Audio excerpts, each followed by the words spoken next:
رکوع نمبر 3 22 سے 25 گمراہی پھیلانا.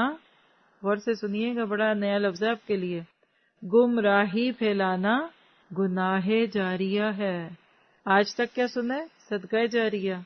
اور جب کبھی کسی کا میسج آگے کریں بغیر سوچے سمجھے، جب کوئی فیشن ڈیزائننگ کی چیز آگے کریں، اور جب کسی فلم اور گانے یا بیہودہ چیز کو آگے ریکمینڈ کریں، اس جملے کو یاد رکھیے گا. ہدایت پھیلانے والے کو جیسے ہدایت کا اجر ہے نا پھیلانے والے کا، اور اس کی نیکیوں میں اس کا حصہ ڈل جاتا ہے، اسی طرح گناہوں کی بات کو آگے کرنے والے کا وہ بھی گناہ بھی ملٹی پلائی ہو جاتا ہے. ہو سکتا ہے آپ قرآن پڑھ کے چھوڑ دیں وہ سب گناہ، لیکن جن کو آپ نے بتائی اب ان کا کیا ہوگا؟ ایک ایسا کرنٹ اکاؤنٹ اور چلتا ہی جاتا ہے کہ جو آپ کے بعد بھی چلتا رہے گا. تو آج سے جو بھی کام کوئی ایسا غلط کیا اس کو ختم کرنے کی کوشش کریں. مجھے کسی کی بات یاد آ گئی، مطلب کوئی اپنا سنا رہی تھی کہ انہوں نے پہلے حجاب نہیں کیا ہوا تھا، تو ظاہر ہے کئی جگہوں پہ وہ ہوتی تھی، پھر جب انہوں نے حجاب کیا تو وہ کوئی سوشل ورکنگ ٹائپ کی سسٹر تھی، تو اب ان کی ویڈیوز اور ان کی تصویریں کئی جگہ تھی، تو وہ کہتی ہیں کہ پھر میں نے ہر پلیٹ فارم پہ لکھا کہ پلیز ڈیلیٹ مائی ویڈیوز، کیونکہ نو آئی ایم حجابی. اور جب انشاءاللہ حجاب سے نقاب کے مرحلے پہ جائیں گی تو وہ حجاب والوں کو بھی کہہ دیں گی کہ اب یہ بھی اتار دیں. تو انسان کو ہمیشہ ہر دن پہلی چیز سے بہتر حالات میں جانا چاہیے.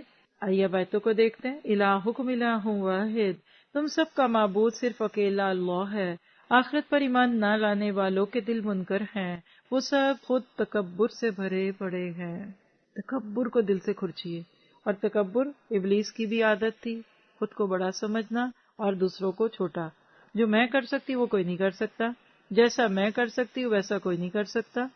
اور کئی دفعہ ہم تکبر ایسے رویے جو نا وہ اچھے کاموں کے نام پہ کر رہے ہوتے ہیں. تو فرمایا بے شک اللہ تعالیٰ ہر اس چیز کو جسے وہ لوگ چھپاتے ہیں اور جسے ظاہر کرتے ہیں وہ خوبی جانتا ہے. وہ غرور کرنے والوں کو پسند نہیں فرماتا. ان سے جب دریافت کیا جاتا ہے کہ تمہارے پروردگار نے کیا نازل فرمایا ہے تو جواب دیتے ہیں کہ اگلوں کی کہانیاں ہیں. اس کا نتیجہ ہوگا کہ قیامت کے دن یہ لوگ اپنے پورے بوجھ کے ساتھ ہی ان کے بوجھ کے بھی حصے دار ہوں گے جنہیں بے علمی سے گمراہ کرتے رہے. دیکھو تو کیسا برا بوجھ اٹھا رہے ہیں. اللہ ہمیں اپنے بھی گناہوں کے بوجھ سے اور ہماری وجہ سے جو دوسرے برائی میں گئے اس سے بھی بچا دے. ایمان سے متعلق ایک آیت ہے سورۃ نحل 22. تکبر والے دل ایمان سے محروم رہتے ہیں. کرنا کیا ہے؟ تکبر سے بچنا ہے، عاجزی اختیار کرنی ہے، سافٹنس، نرمی. یہ کچھ ظاہری باتیں نہیں ہوتی، یہ اندر دل کا جھکاؤ ہوتا ہے اور کسی کی گمراہی کا باعث نہیں بننا. اور اللہ تعالیٰ آپ کے میرے لیے اس کو آسان کر دے. اگلا ٹاپک بہت ہی زیادہ تھاٹ پر ووکنگ ٹاپک دیکھیے گا. رکوع نمبر 4 آیت 26 سے 34. قبر جہنم کا گڑھا یا جنت کا باغ ہے. یہ اللہ کے نبی کے ایک حدیث سے پوائنٹ اخذ کیا گیا. قد مکر الذین من قبلہم فاتى اللہ، ان سے پہلے کے لوگوں نے بھی مکر کیا تھا، آخر اللہ تعالیٰ نے ان کے منصوبوں کی عمارت کو جڑوں سے اکھیڑ دیا اور ان کے سروں پر ان کی چھتیں اوپر سے گر پڑیں اور ان کے پاس عذاب وہاں سے آ گیا جہاں کا انہیں وہم و گمان بھی نہ تھا. پھر قیامت والے دن بھی اللہ تعالیٰ انہیں رسوا کرے گا اور فرمائے گا کہ میرے وہ شریک کہاں ہیں جن کے بارے میں تم لڑتے جھگڑتے تھے؟ جنہیں علم دیا گیا تھا وہ پکار اٹھیں گے. آج تو کفار کو رسوائی اور برائی چمٹ گئی. اور جو اپنی جانوں پر ظلم کرتے ہیں، فرشتے جب ان کی جان قبض کرنے لگتے ہیں اس وقت وہ جھک جاتے ہیں، یعنی سرنڈر کر دیتے ہیں کہ ہم برائی نہیں کرتے تھے.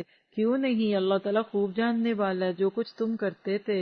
بس اب تو ہمیشگی کے طور پر تم جہنم کے دروازوں میں داخل ہو جاؤ. کیا ہی برا ٹھکانہ ہے غرور کرنے والوں کا. کہاں کی انٹری مل رہی ہے ان کو؟ جہنم کی انٹری. کسی ایسی جگہ کی انٹری مت مانگیے کہ جہاں جا کر گناہوں پہ شیر ہو جائیں. آپ نے سنا ہے انٹری ویزا، انٹری ٹیسٹ؟ ایک ٹیسٹ ہوتا ہے جس کو دینے کے لیے کتنا پڑھتے ہیں اور کتنا پیسہ لگا کے لوگ ایک ملک سے دوسرے ملک کا ویزا لیتے ہیں، اور خاص طور پہ وہ جگہ جہاں اللہ نے ہمیں بٹھایا ہوا ہے. اگر آپ کو ذرا سا ڈر ہوتا ہے نا کہ ان ملکوں میں گناہوں میں بڑھنے یا مجبور ہونے اور یا کسی وجہ سے آپ جہنمی ہو سکتے ہیں، تو اس انٹری ویزے کو کینسل کرا کے ایگزٹ لگوا لیں، بہتر ہوگا. دیکھیے ان جگہوں پہ جا کر رہنے کے دو باتیں ذہن میں رکھ لیجئے، یا جہاد ہے قتال والا تو یا جہاد ہے تبلیغ والا. یہ بالکل وہی بات ہے کہ کرونا کے دنوں میں صرف وہ لوگ ادھر جاتے تھے جو بیچارے علاج کر رہے ہوتے تھے ان مریضوں کا. کرنٹائن سب کے لیے تھا، ڈاکٹرز کے لیے نہیں۔ پوری دنیا میں ریئلسٹکلی دیکھیں تو امت مسلمہ کو اللہ نے مختلف جگہوں میں بھیج کر دعویٰ کے مواقع بنائے۔ اب سنیے کہ قرآن کے نزول کے وقت جو کیفیات تھیں، اور کچھ لوگ فوکس ہو کے سن رہے ہوتے تھے، کچھ نہیں، تو انہی ساری چیزوں کو اکٹھا کیا گیا۔ آیت نمبر 30، اور پرہیزگاروں سے پوچھا جاتا ہے کہ تمہارے پروردگار نے کیا نازل فرمایا ہے، تو جواب دیتے ہیں اچھے سے اچھا۔ یہ آپ سیکھ لیں جملہ، آپ سورۃ نحل کی آیت 30 کو لکھیں۔ آپ سے لوگ پوچھیں گے نا، گھر جاتے ہیں تو آپ کے گھر والے پوچھتے بھی ہیں کہ نہیں کیا پڑھ کے آئی ہو، تو آپ نے اس کا عربی ترجمہ یاد کر رہے ہیں، حسنا۔ آج کا پارہ کیسا تھا؟ حسنا۔ بھئی روز ہی نہیں ہوتا، اور سچ بتائیں روز ہر پارے میں نئی خوبی آتی ہے نا، تو یہ اللہ نے آپ جیسے پیارے لوگوں کے لیے کہا، کیا کہتے ہیں؟ اچھے سے اچھا۔ جن لوگوں نے بھلائی کی ان کے لیے اس دنیا میں بھلائی ہے، اور یقیناً آخرت کا گھر تو بہت ہی بہتر ہے، اور کیا ہی خوب پرہیزگاروں کا گھر ہے، ہمیشگی والے باغات جہاں وہ جائیں گے جن کے نیچے نہریں بہہ رہی ہیں، جو کچھ یہ طلب کریں گے وہاں ان کے لیے موجود ہوگی۔ پرہیزگاروں کو اللہ تعالیٰ اسی طرح بدلے عطا فرماتا ہے، وہ جن کی جانیں فرشتے اس حال میں قبض کرتے ہیں کہ وہ پاک صاف ہوں، کہتے ہیں کہ تمہارے لیے سلامتی کی سلامتی ہے۔ اللہ ہمیں ایسے لوگوں میں کر لے۔ جاؤ جنت میں اپنے ان اعمال کے بدلے میں جو تم کرتے تھے۔ کیا خوبصورت دن ہوگا، وہ عید کا دن نہیں ہوگا؟ پیچھے ایک جم لکھایا تھا کہ موت کا دن مومن کے لیے عید کا دن ہوتا ہے، خوشیاں مناتی اچھلتی کودتی اس کی روح اس کے جسم سے نکل جاتی ہے۔ اللہ ہمیں ایمان کی موت دے۔ اس کے برعکس کچھ دوسرے لوگ، کیا یہ اسی بات کا انتظار کر رہے ہیں کہ ان کے پاس فرشتے آ جائیں یا تیرے رب کا حکم آ جائے؟ ایسا ہی ان لوگوں نے بھی کیا تھا جو ان سے پہلے تھے، ان پر اللہ تعالیٰ نے کوئی ظلم نہیں کیا بلکہ وہ خود اپنی جانوں پر ظلم کرتے رہے، بس ان کے برے اعمال کے نتیجے انہیں مل گئے، اور جس کی ہنسی اڑاتے تھے اس نے ان کو گھیر لیا۔ سمپل سی آیتیں ہیں، عمل کی باتیں، آخرت کے امتحان کی تیاری کرنی ہے، اللہ تعالیٰ کے عذابوں سے ڈرنا ہے، اور ہر لمحے کوشش کرنی ہے کہ خود بھی دن بدن نیکیوں میں بڑھیں اور اپنے ساتھ رہنے والوں کو بھی نیکیوں میں آنے کی دعوت دیں۔ رکوع نمبر 5 35 سے 40، شرک کرنے کے لیے بے بنیاد جواز۔ وقال الذین اشرکوا، اور ہر دور کے مشرکوں نے کوئی نہ کوئی جواز سمجھ رہے، ریزنز رکھی ہوتی ہیں، انہی میں سے کچھ ریزنز ادھر پیش ہو رہی ہیں۔ مشرک لوگوں نے کہا کہ اگر اللہ تعالیٰ چاہتا تو ہم اور ہمارے باپ دادا اس کے سوا کسی اور کی عبادت ہی نہ کرتے، نہ اس کے فرمان کے بغیر کسی چیز کو حرام کرتے۔ یہی فعل ان سے پہلے لوگوں کا رہا، تو رسولوں پر تو صرف کھلم کھلا پیغام پہنچا دینا ہے۔ ہم نے ہر امت میں رسول بھیجا کہ لوگوں صرف اللہ کی عبادت کرو، اس کے سوا تمام معبودوں سے بچو، بس بعض لوگوں کو تو اللہ تعالیٰ نے ہدایت دی، اللہ ہمیں ان میں ڈال دے، اور بعض پر گمراہی ثابت ہو گئی۔ بس تم خود زمین میں چل پھر کر دیکھ لو چھٹلانے والوں کا انجام کیسا ہوا۔ گو آپ ان کی ہدایت کے خواہش مند رہے ہیں، لیکن اللہ تعالیٰ اسے ہدایت نہیں دیتا جسے گمراہ کر دے، اور نہ ان کا کوئی مددگار ہوتا ہے۔ وہ لوگ بڑی سخت سخت قسمیں کھا کھا کر کہتے ہیں کہ مردوں کو اللہ تعالیٰ زندہ نہیں کرے گا، کیوں نہیں، ضرور زندہ کرے گا، یہ اس کا برحق لازمی وعدہ ہے، لیکن اکثر لوگ نہیں جانتے۔ اس لیے بھی کہ یہ لوگ جس چیز میں اختلاف کرتے تھے اسے اللہ صاف بیان کر دے، اور اس لیے بھی کہ خود کافر اپنا جھوٹا ہونا جان لے۔ اور اللہ کی قدرت دیکھیے ذرا، اس کی طاقت کو فیل کیجیے گا۔ ہم جب کسی چیز کا ارادہ کرتے ہیں تو صرف ہمارا یہ کہہ دینا کافی ہوتا ہے کہ ہو جا، اور وہ ہو جاتی ہے۔ فَإِنَّمَا أَمْرُهُ إِذَا أَرَادَ شَيْئًا أَن يَقُولَ لَهُ كُن فَيَكُونُ۔ اللہ ہم دعا کرتے ہیں کہ ہماری دعاؤں کی قبولیت پہ کن کہتے ہیں۔ اللہ سب بیماروں کو صحت دے دے، سب دکھیوں کے دکھ دور کر دے۔ اس وقت جتنے لوگ یہاں ہمارے ساتھ سن رہے ہیں، گھروں سے سن رہے ہیں، اور جو بعد میں سنیں گے، اور جو ساتھ سنوا بھی رہے ہیں اور سنوائیں گے، یا اللہ سب کی نیک دعاؤں پہ قبولیت کا کن کہتے ہیں۔ بیماریوں سے دور کر دے، پریشانیوں سے دور کر دے، اولادوں کے غموں سے بچا۔ اور اللہ امت مسلمہ کا ایک حصہ جو کٹ رہا ہے اس وقت دنیا میں، یا اللہ ان کی جان مال کی قیمت جو ہے اس کو جنت سے کم پہ نہ رکھنا، اور یا اللہ ان کی ان شہادتوں کو ہماری آنکھوں کے کھولنے کا ذریعہ بنا دے، ہمیں بھی وہی ایمان عطا فرما۔ فیتھ ان ایکشن، اپنی غلطی تسلیم کرنی ہے، مرنے کے بعد دوبارہ جی اٹھنے پر ایمان رکھنا ہے، اللہ ہی سے ہدایت مانگنی ہے۔ اللہ ہمیں اس پہ توفیق دے۔ اب آگئی وہ آیت جس کا میں نے پیچھے تذکرہ کیا تھا کہ اس صورت میں ہجرت کا تذکرہ ہے، اور اصل میں اب ذہن سازی ہے مسلمانوں کی مکہ سے مدینہ لے جانے کی. اسی لیے جو شروع میں تھوڑا سا وقت لگاتی ہوں نا کہ یہ صورت کب نازل ہوئی، تو اس سے آپ کو صورتوں کا مزاج سمجھ آتا ہے، کس حالات میں باتیں آؤٹ آف کانٹیکس باتیں تو بالکل بیکار ہوتی ہیں نا. تو قرآن کو کانٹیکس کے ساتھ سمجھیں گے نا، پڑھیں گے، تو آپ محسوس کریں گے کہ اس کے اندر آپ کو انشاءاللہ بہت ساری گائیڈ لائن ایسی ملے گی جو کبھی آپ نے اس سے پہلے نہیں سوچی ہوتی. تو کیا فرمایا؟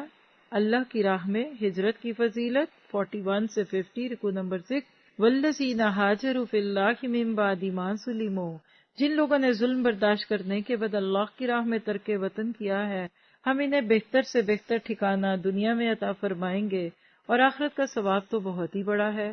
کاش کے لوگ اس سے واقف ہوتے. وہ جنہوں نے دامن صبر نہ چھوڑا اور اپنے پالنے والے ہی پر بھروسہ کرتے رہے. آپ سے پہلے بھی ہم مردوں کو ہی بھیجتے رہے. دیکھیے دوسری دفعہ یہ بات آگے پھر آئے گی سورۃ الانبیاء میں. انبیاء صرف مرد تھے، تو یعنی عورت نبیہ نہیں، بس یہ سمجھ لیں. جن کی جانب وحی اتارا کرتے تھے، پس اگر تم نہیں جانتے تو اہل علم سے دریافت کر لو دلیلوں اور کتابوں کے ساتھ.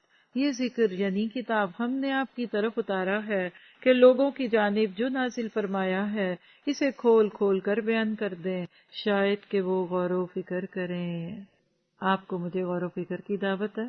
بدترین داؤ پیچ کرنے والے کیا اس بات سے بے خوف ہو گئے کہ اللہ تعالیٰ انہیں زمین میں دھسا دے، یا ان کے پاس ایسی جگہ سے عذاب آ دے جہاں کہ انہیں وہم و گمان بھی نہ ہو، یا انہیں چلتے پھرتے پکڑ لے، یا کسی صورت میں اللہ کو عاجز نہیں کر سکتے، یا انہیں ڈرا دھمکا کر پکڑ لے.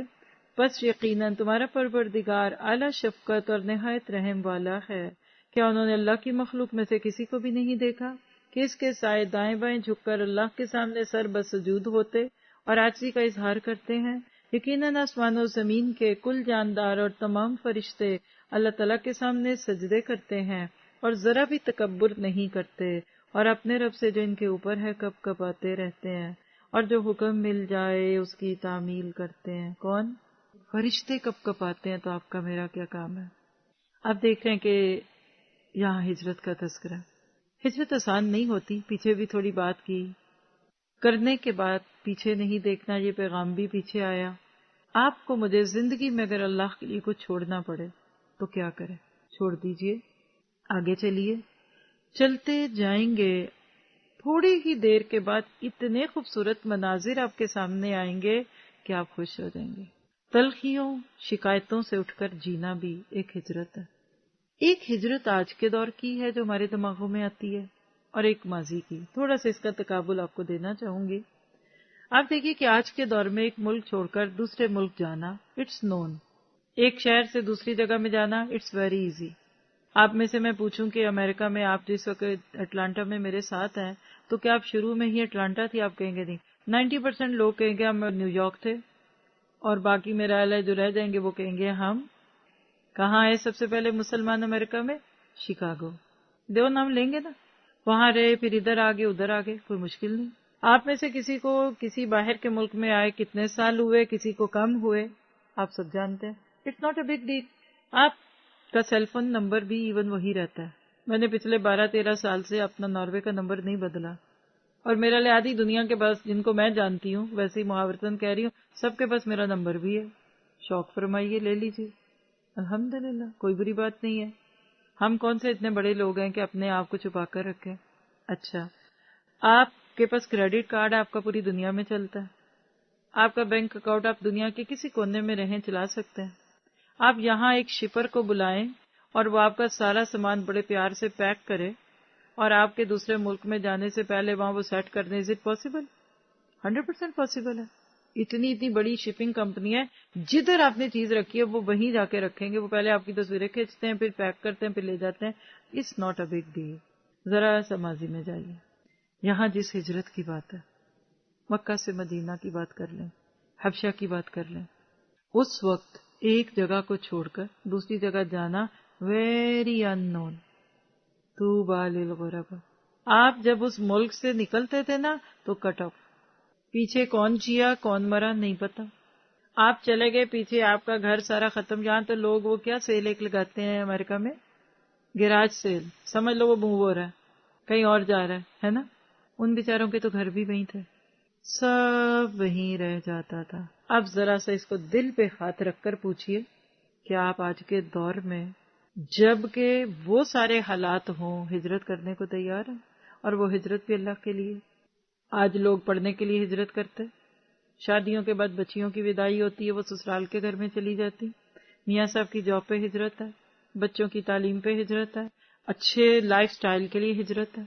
یاد رکھیے گا یہ ساری ہجرتیں ایک طرف، اور صرف اللہ کے لیے. آپ کا کوئی گھر بار ہی نہیں ہے، جدھر بیٹھے وہی گھر ہے. اس کے تو اتنے ہی گھر ہوتے ہیں. لوگ روتے ہیں ایسے لوگوں کے اوپر، ہائے آپ کا گھر کدھر ہے؟ کوئی ان کے بہت سارے گھر ہیں. ہائے آپ کدھر ہے؟ لوگوں کا ایک. ایسے لوگ جو اللہ کے دین کے لیے نکل پڑتے ہیں ان کا ہر بستی میں گھر، ہر جگہ ان کے پیارے، ہر جگہ ان کے گھر والے. اللہ کے رستے میں نکلنے والے کو اللہ ضربیں لگا لگا کر نعمتیں، پیار، محبت دیتا ہے. اصل بات یہ ہے کہ آپ اندر سے سچے ہو جائیں. کرنا کیا ہے؟ ہر اس چیز اور عادت سے ہجرت کرنی ہے جو اللہ کو ناراض کرتے. نیت کرتے ہیں ہجرت کے راستے کی مشکلات پہ صبر کرنا ہے. کبھی کسی صحابی کو ہم نے روتے نہیں دیکھا ہوگا، ہائے کیوں چھوڑ آیا. ہم ذرا سا کچھ چھوڑے تھوڑے دن میں واپس کر لیتے، نہ نہیں مجھ سے نہیں، اس کے بغیر آ جاتا. کائنات سے عاجزی کا سبق سیکھنا ہے. اللہ آپ کے میرے لیے ہجرتوں کے راستے آسان کر دے. آگے ہے رکو نمبر 7 51 سے 60. ہر نعمت اللہ کی عطا کردہ ہے. وقال اللہ لا تتخذوا الہین اثنین. اللہ تعالیٰ ارشاد فرما چکا ہے کہ دو معبود نہ بناؤ، معبود تو صرف وہ اکیلا ہے. بس تم سب میرا ہی خوف رکھو.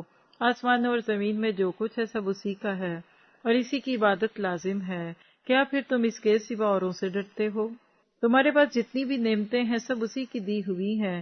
اب بھی جب تمہیں کوئی مصیبت پیش آ جائے تو اسی کی طرف نالہ و فریاد کرتے ہو. سوچئے، نالہ و فریاد. نالہ پتہ کیا ہوتا ہے؟ نالہ ینیل نیلن، رونا، راتوں کو رونا. لوگوں نے تو پرفیومز کے نام رکھے ہیں نا، میڈ نائٹ، مسک. لیکن حقیقت ہے کہ وہ آنسو جو آدھی رات میں اللہ کے خوف سے نکل آئے وہ اس مسک سے بھی زیادہ خوشبودار ہوتا ہے. یہ راتوں کے آنسو دن میں بندے کو ہنساتے ہیں. لا خوف علیہم ولا ہم یحزنون. سنیے، اب بھی جب تمہیں کوئی مصیبت پیش آ جائے تو اسی کی طرف نالہ اور فریاد کرتے ہو، اور جہاں اس نے وہ مصیبت تم سے دور کر دی تم میں سے کچھ لوگ اپنے رب کے ساتھ شرک کرنے لگ جاتے ہیں. اتنی بڑی حقیقت ہے. لگتا نہیں کہ چوری پکڑی گئی. اللہ کو میرا پاسورڈ پتہ چل گیا، میرا فون کھلا رہ گیا. اللہ ہمارے اندر کے ایک ایک بٹن، ایک ایک سوئچ آن اینڈ آف کو جانتا ہے، کیونکہ اللہ یعلم من خلق وهو اللطیف الخبیر. سورۃ ملک میں اللہ نے خود ہی کہہ دیا کہ ہماری دی ہوئی نعمتوں کی نہ شکری کریں، یعنی اور جیو، چلو اور نہ شکرے ہو جیو، ذرا اور محنتیں کرو اب اس دنیا میں کھپنے کی تاکہ ہم تمہیں اکٹھا ہی پکڑ لیں. اچھا کچھ فائدہ اٹھا لو، آخر کار تمہیں معلوم ہی ہو جائے گا. اور جسے جانتے بوجھتے بھی اس نہیں، اس کا حصہ ہماری دی ہوئی روزی میں سے مقرر کرتے ہیں. واللہ تمہارے اس بہتان کا سوال تم سے ضرور کیا جائے گا. اور واللہ سبحانہ تعالیٰ کے لیے لڑکیاں مقرر کرتے ہیں اور اپنے لیے وہ جو اپنی خواہش کے مطابق ہو. ان میں سے جب کسی کو بیٹی کے ہونے کی خبر ملتی ہے تو اس کا چہرہ سیاہ ہو جاتا ہے. اس کو دل کے کانوں سے سنیں، کیونکہ ہم میں سے ہر ایک بیٹی ہی ہے، اور ہر بیٹی والا بھی سنے، یعنی ہر مرد بھی سنے. اکثر کی بیٹیاں تو ہوتی ہیں نا، اور ہر بہن والا بھی سنے یعنی بھائی، اور ہر بیوی والا شوہر بھی سنے، یعنی مراد ہے کہ اس آیت کو ہر عورت اور ہر مرد کو سننا ہے. اور جو اللہ کا اس میں پیغام ہے نا، 2 دفعہ یہ موضوع آنا ہے. پیچھے تذکرہ ہلکا سا گزرا تھا، اب یہاں آ رہا ہے، پھر آگے سورہ زخرف میں بھی آئے گا کہ بیٹیاں اچھی نہیں ہوتی، دختر کشی. اللہ اکبر. ان میں سے جب کسی کو لڑکی کے پیدا ہونے کی خبر دی جائے تو اس کا چہرہ سیاہ ہو جاتا ہے اور دل ہی دل میں گھٹنے لگتا ہے. اس بری خبر کی وجہ سے وہ لوگوں سے چھپا چھپا پھرتا ہے، سوچتا ہے کہ کیا اس کو ذلت کے ساتھ لیے ہوئے ہی رہے یا اسے مٹی میں دبا دے. یعنی وہ بیٹی نہ ہو گئی کوئی گندگی کی پوٹلی ہے کہ اس کو کہاں لے لے کے پھروں. کیا ہی برے فیصلے کرتے ہیں. آخرت پر ایمان نہ رکھنے والوں کی ہی بری مثال ہے. اللہ کے لیے تو وہ بہت ہی بلند صفت ہے، وہ بڑا ہی غالب اور با حکمت ہے. ایک آیت ایمان سے متعلق، نحل 60. آخرت کا انکار برائیوں میں دھکیل دیتا ہے. یہاں پہ تھوڑی سی بات کریں گے. مشرک معاشرے دختر کش ہوتے ہیں. دختر بیٹی کو کہتے ہیں، کچھ مارنے، بیٹیوں کے قتل والے. آپ کو پتہ ہے کہ اللہ کے نبی جس معاشرے میں بھیجے گئے وہاں بیٹیوں کا قتل نون تھا، very common. People are very familiar with that. بلکہ ایک صحابی نے تو کہا کہ میں نے دور جاہلیت میں 70 سے زیادہ بچیوں کو قتل کیا. یعنی پروفیشن تھا. جیسے آج سوشل ورک کرتے ہیں نا لوگ، غریبوں کی مدد کرنا، جیسے عیدی ٹرسٹ کی بات کر لیں یا کسی بھی ملک کا کوئی بھی ایسے ریڈ کراس کوئی بھی ایسی نا، تو وہاں اس معاشرے میں کچھ لوگ تھے تو وہ بیٹیاں چھڑاتے تھے لوگوں سے کہ تم قتل نہ کرو، ہمیں دے دو. اور کچھ اس سے اپوزٹ بھی تھے جو اپنی بھی اور دوسروں کی بھی مارتے تھے، لاؤ ہم تمہاری مار کے آتے ہیں. جہالت کیسے بندے کے دل کو سخت کر دیتی ہے. ایک صحابی بیٹھے بیٹھے بے ہوش ہو جایا کرتے تھے، تو اللہ کے نبی اور صحابہ نے بعد میں پوچھا آپ کو کیا ہوتا ہے؟ کہا مجھے اپنی وہ دور جاہلیت والی بچی یاد آ جاتی ہے کہ جب وہ پیدا ہوئی تو میں نے اس کو فوراً تو نہیں، لیکن کچھ سال کی جب ہوئی تو میں نے سوچا کہ نہیں بس اب اس کو جلدی سے ختم کروں. برادری کا ڈر تھا، خاندان کا ڈر تھا کہ نہ بیٹی کو مارا تو لوگ کیا کہیں گے. یہ جو آج آپ کہتے ہیں نا یہ خاندان والے کیا کہیں گے، اس نام پہ کئی اپنی بیٹیوں کو مارتے تھے. تو کہتے میں لوگوں کی باتیں سن کے تھک گیا، اخیر میں نے ایک دن سوچا کہ آج اس کا کام ختم کروں. اور وہ بچی اتنی ہو گئی تھی کہ ساتھ چلتی پھرتی، ابا کہاں جا رہے، ابا کہاں جا رہے، جنگل میں جا رہے ہیں. اور وہ کہتے ہیں بیٹی اپنے میرے ساتھ چل پڑی. پھر میں نے وہاں جا کر مٹی کھودنی شروع کی تو اپنے چھوٹے چھوٹے ہاتھوں سے مٹی کو ہٹانے لگ گئی. اور جب وہ قبر کھودی تو میں نے اس کو اس میں دھکا دیا اور وہ بچی مجھے پکاری ابا ابا ابا. اور کہتے ہیں کہ جب مجھے اپنی بچی کی وہ ٹھنڈی ہوتی ہوئی آوازیں یاد آتی ہیں تو میں بے ہوش ہو جاتا ہوں. ہر ایک سوچے اپنے اوپر رکھ کر. تو آج کے وقت کبھی مت کہیے گا کہ بیٹی بوجھ ہے. بیٹیوں کی پیدائش پہ افسردہ نہیں ہونا. خوشی ہو یا غم صرف اللہ کی اطاعت کرنی ہے، اور جتنی بڑی نعمت ملے اس پہ اللہ کا شکر ادا کرنا ہے. آج ہمارے اپنے ملکوں میں ارد گرد دیکھ لیجئے بیٹیوں کو ظاہر بھی کیا جاتا ہے. کوئی کہتا ہے کہ ایک 500 کا الٹرا ساؤنڈ کرا لو اور 50,000 بچا لو. یہ بامبے کی ایک سڑک پہ لکھا ہوا کئی سال پہلے کی خبر ہے. یہ کیا الٹرا ساؤنڈ کر کے دیکھ لو، اگر بیٹی ہے تو ابارشن کرا لو، 50,000 کا جہیز بچے گا. آج وہ 50,000 میرا لے 50 لاکھ میں بدل چکا ہوگا. کہاں سے کھاتی ہیں بیٹیاں؟ اپنے نصیب سے کھاتی ہیں. اور اکثر دیکھیں یہ تانے دینے والی بھی عورتیں ہی ہوتی ہیں. مردوں کو پرواہ نہیں، سسر کو کوئی پرواہ نہیں، ساس صاحبہ کو مسئلہ. یہ بیٹیاں پیدا کری، اس کو طلاق دے دو، بگلی لے آؤ. یعنی یہ مشین خراب ہے، اس کا رزلٹ خراب ہے. نہیں، ایک مشین خرید کے لاؤ اور بیٹے پیدا کراؤ. آپ کو پتا ہے کہ سائنس کی زبان میں بیٹا ہو کے بیٹی کون ڈیسائیڈ کرتا ہے؟ اللہ تو کرتا ہے، لیکن میل سپرمز کی طرف سے یہ ہوتا ہے. X X and X Y کا کمبینیشن ہے. اللہ تعالیٰ دلوں کو کھول دے. اور خاص طور پہ آج ویسے نہ کوئی مارے لیکن ابارشن تو عام ہے. اور ایک اور بھی بیٹی کا قتل ہے، اس کو بیٹا بنا دینا، اس کی حیا ختم کر دینا، اس کی اچھی تربیت نہ کرنا، اس کو بالکل ایک دوسرا مرد بنا کر، ایک بیٹا بنا کر ہم بیٹیاں پال رہے ہیں. اس لیے گھر نہیں بن رہے. 2 مردوں کا گھر کیسے نبھے؟ نہ مزاج میں نرمی ہے، نہ عزت ہے، نہ اس کی محبت ہے، نہ کیئر ہے. آخر کو نمبر 8 آیت 61 سے 65 شیطان کا دھوکہ. وَلَوْ يُؤَاخِذُ اللَّهُ النَّاسَ بِظُلْمِهِمْ، اگر لوگوں کے گناہ پر اللہ تعالیٰ ان کی گرفت کرتا تو روئے زمین پر ایک بھی جاندار باقی نہ رہتا. لیکن وہ تو انہیں ایک وقت مقرر تک ڈھیل دیتا ہے. جب ان کا وہ وقت آ جاتا ہے تو وہ ایک ساتھ نہ پیچھے رہ سکتے ہیں نہ آگے بڑھ سکتے ہیں. اور وہ جو اپنے لیے ناپسند کرتے ہیں، یہ بیٹیوں کی طرف اشارہ ہے. مکہ میں ایک قبیلہ ایسا تھا جو پوجا کرتا تھا، مطلب فرشتوں کے بارے میں ان کا گمان تھا جی کہ یہ لڑکی ہیں، فیمیل ہے، فیمینین ہے، کچھ اسی قسم کی بات ہے اس کے پیچھے. تو اللہ تعالیٰ فرماتے ہیں کہ وہ جو اپنے لیے ناپسند رکھتے ہیں وہ اللہ کے لیے ثابت کرتے ہیں.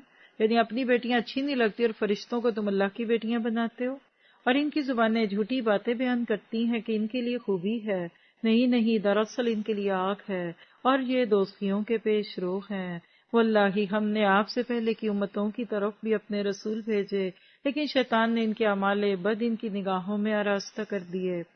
وہ شیطان آج بھی ان کا رفیق بنا ہوا ہے اور ان کے لیے دردناک عذاب ہے.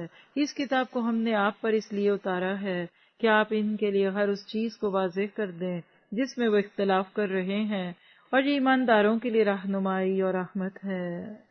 اور اللہ آسمان سے پانی برسا کر اس سے زمین کو اس کی موت کے بعد زندہ کرتا ہے. یقیناً اس میں ان لوگوں کے لیے نشانی ہے جو سنیں. کون ہے وہ؟ ماشاءاللہ آپ لوگ لسنرز سن رہے ہیں، غور سے سنتے ہیں، اور آپ سب جتنی محبت سے سنتے ہیں میرے دل سے آپ کے لیے دعائیں نکلتی ہیں. یہی دعائیں گھروں سے سننے والے خیر اس ساتھی کے لیے ہیں جو پورے پروٹوکول عزت کے ساتھ اس کو سن رہا ہے اور اس کو بہترین طریقے سے جج کرنے کی کوشش کر رہا ہے. ایک آیت ہے ایمان سے متعلق، نحل 64، مومن قرآن سے ہدایت لے کر اللہ کی رحمت کو پا لیتا ہے. اللہ مجھے آپ کو انہی لوگوں میں رکھے. عمل کے نقطے، زندگی کو ایک خاص وقت تک کی مہلت جاننا ہے، یعنی ٹائم باؤنڈ. ہمارے پاس ایک چوائس ہے بس، اس کے بعد سب ختم. قرآن کی ہدایت اور رحمت سمیٹنی ہے. اب آگے کچھ جانوروں کی باتیں ہیں. رکوع نمبر 9 66 سے 70. جانوروں میں بھی ہمارے لیے نشانی ہے. وَإِنَّ لَكُمْ فِي الْأَنْعَامِ لَعِبْرَةً. آپ نے اس رکوع کو سنتے وقت افطاری کا مینیو سیٹ نہیں کرنا. کھانے پینے کی چیزیں قرآن میں ہیں تو کیسے کھانا پینا گناہ ہو سکتا ہے؟ دودھ کی بات آنے لگی ہے، ذرا سنیے گا. تمہارے لیے تو چپائیوں میں بھی بڑی عبرت ہے کہ ہم تمہیں اس کے پیٹ میں جو کچھ ہے اسی میں سے گوبر اور لہو کے درمیان سے خالص دودھ پلاتے ہیں جو پینے والوں کے لیے سہتا پچتا ہے، یعنی ایزیلی ڈائجسٹیبل ہے، ہضم کے قابل ہے. اور کھجور اور انگور کے درختوں کے پھلوں سے تم شراب بنا لیتے ہو اور عمدہ روزی بھی. جو لوگ عقل رکھتے ہیں ان کے لیے تو اس میں بہت بڑی نشانی ہے. آپ کے رب نے شہد کی مکھی کے دل میں یہ بات ڈالی. یا مکھی بھی آ گئی، انگلش والی بی کہ اردو والی؟ ہنی بی کہ ہنی بی بی؟ جی، بڑا پیار آتا ہے مکھی پہ. یقین کرے اس کو جب آپ کبھی ڈیٹیل سے پڑھیں گے نا تو آپ کا دل کرے گا میں مکھی ہوتی. حضرت عائشہ کہا کرتی تھی نا، ہائے میں چڑیا ہوتی، اڑتی چرتی چگتی مر جاتی اور میرا حساب نہ ہوتا. میں بھی کہتی ہوں اللہ ہمیں یہ قرآن کا پانی زندگی میں نہ ہوتا تو پھر شہد کی مکھیاں ہی اچھے تھے. ایک چمچ شہد دے کر ساری زندگی کی کوششوں کے بعد مر جاتے. حساب بڑا سخت ہے. اللہ محاسبنا حسابا یسیرا. آپ کے رب نے شہد کی مکھی کے دل میں یہ بات ڈال دی کہ پہاڑوں میں، درختوں میں اور لوگوں کی بنائی ہوئی اونچی اونچی چھتوں میں اپنے گھر یعنی چھتیں بنا اور ہر طرح کے میوے کھا اور اپنے رب کی آسان راہوں میں چلتی پھرتی رہ. اس کو ہائی لائٹ کریے گا. یا آپ جن رستوں سے چل کے آتے ہیں نا علم کی طلب میں، یہ اللہ آپ کے لیے آسان کر رہا ہے اور اللہ اور بھی آسان کرتا رہے. جو نہیں آتے ان کے لیے بہت مشکل ہوتا ہے اور جو آتے ہیں ان کے لیے رکنا مشکل ہو جاتا ہے. ان کے پیٹ سے رنگ برنگ کا مشروب نکلتا ہے جس کے رنگ مختلف ہیں اور جس میں لوگوں کے لیے شفا ہے. غور و فکر کرنے کے لیے اس میں بہت بڑی نشانی ہے. انشاءاللہ رکوع کے اینڈ پہ غور و فکر کرتے ہیں کیونکہ اللہ کا حکم ہے. اللہ تعالیٰ ہی نے تم سب کو پیدا کیا پھر تمہیں فوت کرے گا. تم میں سے بعض ایسے بھی ہیں جو بدترین عمر کی طرف لوٹائے جاتے ہیں. بڑھاپا، ارذل عمر، بڑی مشکل عمر ہے. اللہ آسان کر دے سب کے. جو بدترین عمر کی طرف لوٹائے جاتے ہیں کہ سب کچھ جانتے بوجھنے کے بعد بھی نہ جانے. بے شک اللہ تعالیٰ دانا اور توانا ہے. شہد کی مکھی کی بات ہوئی. آپ اور میں شہد کی مکھی کے بارے میں بہت کم جانتے ہیں. شہد کی مکھی ایک ملکہ، کوئین، اور باقی ورکرز، کام کرنے والیاں. اتنا سسٹمیٹک سسٹم ہے ان کا کہ جس کو آپ کہہ سکتے ہیں ایک فریز میں کہ team work as dream work. کائنات کو شہد دینے کے لیے شہد کی مکھی کتنا کام کرتی ہے؟ 50,000 اڑانیں چلتی ہے. ایک ایک پھول کا رس لا کر پوری زندگی میں صرف ایک چھوٹی چمچ ٹی اسپون شہد بنا کر مر جاتی ہے. اور پھر وہ جو لاتی ہیں، کون پھولوں سے رس لا رہی، کون چھجا بنا رہی، کون اس میں شہد ٹپکا رہی، کوئی ایک تیسری ہے وہ اس کے اوپر ویکس لگا رہی، چوتھی اس پہ پنکھے جھل رہی، ٹھنڈا کر رہی، اس کے ہیکساگونل کونے بن رہے، اور یہ سب بیچاری عورتیں کرتی ہیں، آپ جیسی عورتیں. لیکن وہ آگے سے کھپ کے یہ نہیں کہتی سارے کام میں کرتی ہوں، آپ تو سوئی رہتے ہیں. آپ قرآن میں دیکھیں گے ابھی شہد کی مکھی آ گئی ہے نا، آگے سورۃ نمل میں چونٹیاں بھی آنی ہیں، سب فیمیل. تو خوش ہوں اللہ نے آپ کو مجھے عورت بنایا. شہد کی مکھی اپنی چھوٹی سی عمر میں اتنا کام کیسے کر لیتی ہے؟ کیونکہ شکایتیں نہیں کرتی. تو شکایت سے اوپر اٹھ کر کام کرتی ہے. ساری زندگی اپنے حصے کا کام کرتی ہے، کسی سے صلے کی توقع نہیں رکھتی. نفع مند ہے اور نفع مند بننے کے لیے شکایتی رویوں سے اوپر اٹھنا پڑے گا. کرنا کیا ہے؟ کام کرنے کو اپنا شعار بنانا ہے، انسانیت کے لیے نفع مند بننا ہے، با مقصد زندگی گزارنی ہے. اب اللہ نے ان آیتوں میں 2 چیزوں کو ساتھ جوڑا ہے، شفا کے لیے قرآن اور شہد. جب شہد کی مکھی اتنا کام کرے، ٹیم ورک کرے تو شہد ملے، تو کیا آپ کو مجھے قرآن کے لیے ٹیم ورک نہیں کرنا؟ یہ اس وقت بھی جو کام ہو رہا ہے یہ کیسے ہو رہا ہے؟ میں تو کبھی چھپ سکوں تو آپ سے بھی چھپ جاؤں، میری آواز کوئی بدل دے تو بدل دے، لیکن یقین کریں یہ سارا کام ٹیم کے ساتھ ہو رہا ہے، ہر شعبے کی الگ ٹیم، ہر کام کے الگ ماہر، اور یہ جو کچھ آپ کو اسکرین سے لے کر کانوں تک سننے سے لے کے بات میں ری پلیز اور ادھر، نیکیاں بھی تبھی پھیلتی ہیں جیسے شہد کی مکھیوں کی طرح کام کریں۔ تو بہرحال شہد کی مکھی جیسے ہی اللہ میں بنا دے۔